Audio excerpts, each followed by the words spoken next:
Graças e paz, amados, tudo bem? Eu vou tentar me posicionar de um jeito aqui que eu fique na frente de uma das luzes aqui, senão vai ficar bem estranho e não vai ficar legal, tá? Mas faz muito tempo que eu não gravo, então não estranho o nervosismo não, tá? Faz tempo que eu também não ministro, então isso aqui não considero uma ministração. É um auxílio, talvez, para uma pessoa que eu gosto muito. Não sei se eu posso falar o nome do Crispim aqui ou não. Sobre uma ilustração que ele pediu referente a projetos e profissão. E ele me pediu isso ontem. Eu não preparei nada, mas eu tenho um versículo que ele mexe muito comigo, que ele traz um bom entendimento para isso, e eu quero que você reflita comigo.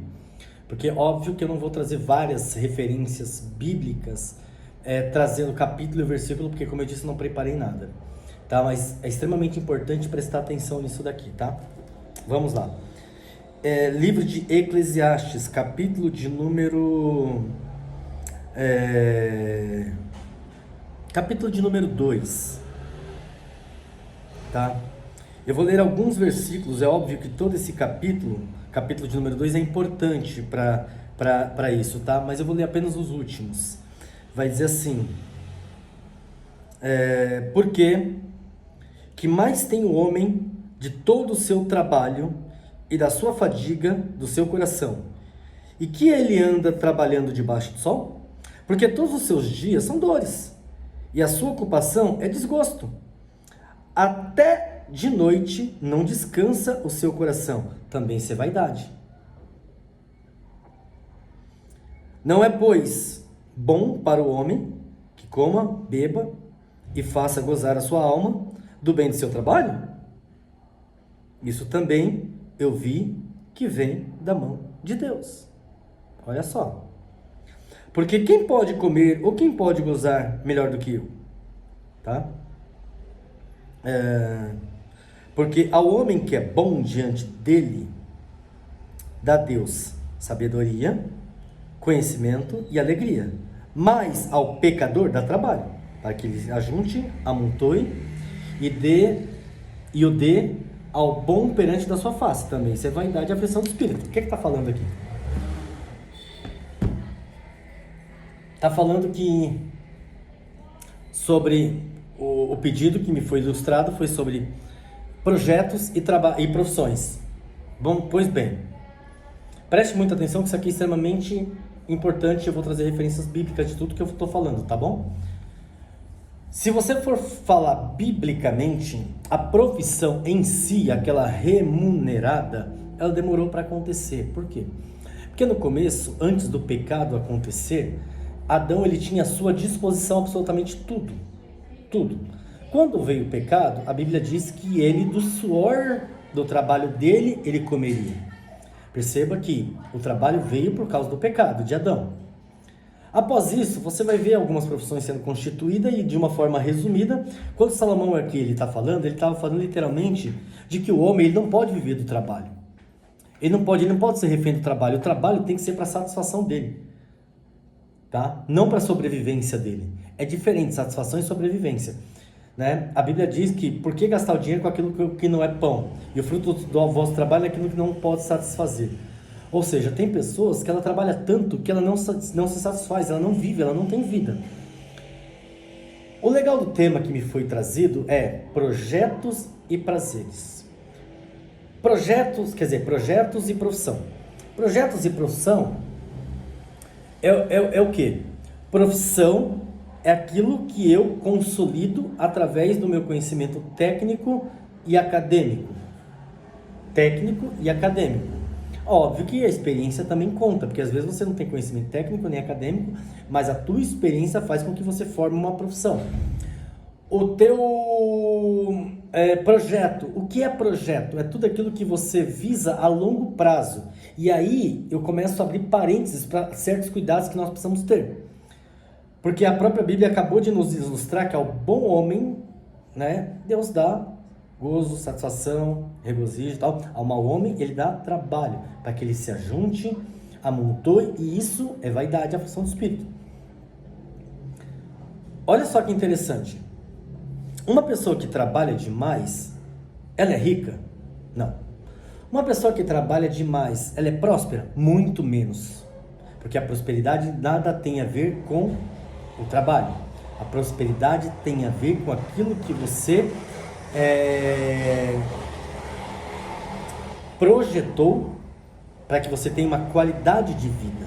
E qualidade de vida nem sempre está vinculada a bens materiais. Qualidade de vida está vinculada à cultura de vida. E cultura de vida você adquire com uma boa mente.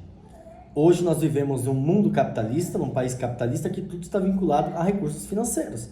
Nós somos capitalistas, eu falo por mim, eu sou consumista.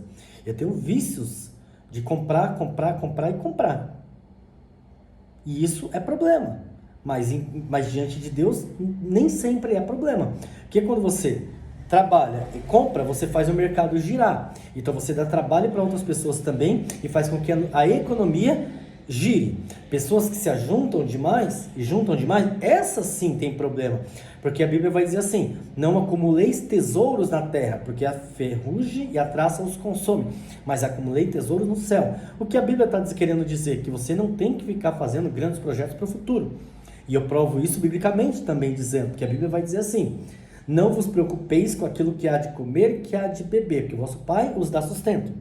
A Bíblia também vai dizer assim, que não, para a gente não fazer muitos planos para o futuro, porque o hoje pertence a nós, mas o futuro pertence a Deus. E eu ilustro mais trazendo um texto bíblico onde um homem dizia: derrubarei os meus celeiros, construirei celeiros maiores ainda, para que a minha alma regozije e goze e descanse em paz. E a Bíblia vai dizer que veio uma voz e disse a ele: tolo, esta noite pedirão a tua alma, e tudo aquilo que tem plantado servirá para quem? E por que não falar da passagem de Rico e Lázaro? Lázaro era pobre, Rico, não precisa dizer nada. Lázaro foi para o seio de Abraão e o rico foi para o Hades. O rico não tinha absolutamente nada lá no Hades. Viu lá do céu Lázaro numa fartura assustadoramente incomparável e disse: Pai Abraão, permita que Lázaro molhe o dedo e refresque a ponta da minha língua. Olha que interessante, é óbvio que a gente não sabe dizer o quanto isso é uma hipérbole, uma parábola, ou o quanto isso é real, mas dá para se entender que o contexto quer nos ilustrar que de nada vale você ficar preocupado com recursos financeiros que você não vai levar nada dessa terra. Precisamos trabalhar, mas com cautela. Eu cheguei a um período da minha vida que eu trabalhei 32 horas seguidas. Sim, 32 horas seguidas. Saía de um trabalho e ia para outro. Trabalhava de dia e trabalhava à noite. Biblicamente falando, a Bíblia vai dizer lá no capítulo de número 3 de Eclesiastes que há um tempo determinado para todas as coisas. Você deve ter projetos? Sim. Porque se você não tiver projeto, você não tem foco. Quer dizer, você não tem alvo. Se você não tiver alvo, você não tem foco. Se você não tem alvo e você não tem foco, você não tem disciplina. Se você não tem alvo, foco e disciplina, você vive dissolutamente. E viver dissolutamente, você vive igual ao filho pródigo. E viver igual ao filho pródigo significa pegar todos os recursos que o pai te deu e dar para o trem. E então também não pode. Então você deve ter projetos. Você deve ter planos. Só que você tem que entender que todos os teus planos têm que estar vinculados com propósito. E esse propósito não pode ser algo ganancioso ao ponto de você ficar focado na parte financeira. Mas você tem que ficar focado na sua qualidade de vida. E qualidade de vida significa: eu trabalho de segunda a sexta, sábado e domingo, eu regozijo. Eu desfruto. Isso é saudável. Até porque, como eu disse, para que o mercado gire. Então você não pode ser aquela pessoa que trabalha de segunda a segunda, de sol a sol, de sul, e não desfruta, e não vive. Isso não é correto. Porque o próprio Deus constituiu a terra em 6 dias, ao sétimo desfrutou. Entendeu? O descanso é fruto de uma vida saudável. O descanso é fruto de uma vida de santidade. O descanso é fruto de uma vida de que você vive se permitindo, colher aquilo que você plantou. Agora, se você vive de uma vida só de plantio, outra pessoa vai colher. E isso também não é legal. Isso também não é correto. Biblicamente falando, a gente precisa entender que você tem que ter um consenso de que tem que andar junto a tua vida eclesiástica, a tua vida afetiva, a tua vida material e a tua vida profissional. Todos têm que andar juntos. Eu já me desliguei de alguns trabalhos porque afetaram a minha vida eclesiástica, afetaram a minha vida espiritual. Porque se não tomasse cuidado, ia se corromper. E existe essa possibilidade. Eu já deixei trabalhos porque a proposta era corruptível. E eu não vou vender a minha alma por um trabalho. A Bíblia diz que não temos o que há de comer e o que há de vestir, porque Deus nos sustenta. Então eu tenho fé que meu Deus jamais vai me deixar sozinho. Eu tenho fé que Deus jamais vai me deixar desguarnecido. Obviamente que quando você decide ter uma profissão, você tem que entender que essa profissão, ela vai servir para o resto da tua vida. Estou falando de profissão, não de trabalho. Porque trabalho você pode ter vários. E eles podem ser momentâneos. Mas a profissão é para a vida. Então você pode ter vários trabalhos, mas elenque, escolha uma profissão, que é aquilo que vai ser sempre o seu backup. Para quando o seu trabalho não funcionar, a sua profissão funcionar. Quando o seu desfrute não funcionar, a tua profissão vai funcionar. Eu me lembro que uma certa vez, o filho de um grande amigo quis ser professor de educação física. Eu falei, não faça isso. Escolha primeiro uma profissão. Ganhe dinheiro. E depois você vai pro teu sonho. Entendeu? E aí ele foi lá, começou a estudar, se qualificar, virou chefe de engenharia, inclusive futuramente virou até meu chefe. E eu me orgulho disso. Essa foi a profissão que ele teve. E ele está por anos nessa profissão. E assim eu tenho uma profissão, eu sou gestor de qualidade. Eu posso ter outros trabalhos, como já fui segurança, já fui outras coisas. Mas a minha profissão está lá consolidada, que é o que está constituído na minha carteira, na minha habilitação. Tá? Então, você que quer servir a Deus, entenda que você tem que fazer planos. Você tem que determinar projetos. Você tem que escolher uma carreira. Mas não seja escravo dela. Não seja cega por ela. E se ela afetar o teu matrimônio, porque existem trabalhos que afetam o matrimônio. Trabalhos onde o homem é muito assediado, a mulher é muito assediada, tem que tomar certo cuidado com isso. Então, não aceite. Acima de tudo, tem que estar o teu matrimônio. Trabalhos que afetam a tua vida eclesiástica. Não aceite, porque acima de tudo é a tua salvação. Trabalhos que afetam o teu convívio social, não aceite. Você percebe? Então, são coisas que existem, por exemplo, você quer ser cristão, tem que ter profissões que não vai combinar contigo. Ah, eu sou cantor secular, mas eu sou cristão, não dá certo. Ah, eu sou cristão, mas eu sou dançarino, ou dançarino, não dá certo. Você vai se corromper. E assim vai.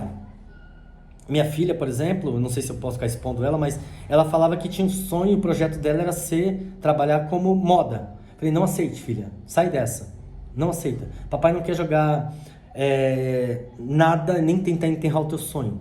Mas é uma profissão que, se você não tomar cuidado, está vinculada ali prostituição, lascívia, alcoolismo, drogas, adultérios, um monte de coisa que não é correto para quem quer servir a Deus. Então não aceite. Procura outra coisa. Deixa Deus tirar isso do teu coração, que Ele tira. Então pense muito que projetos e profissões não podem afetar a tua vida pessoal, profissional, eclesiástica, financeira e matrimonial. Espero ter ajudado.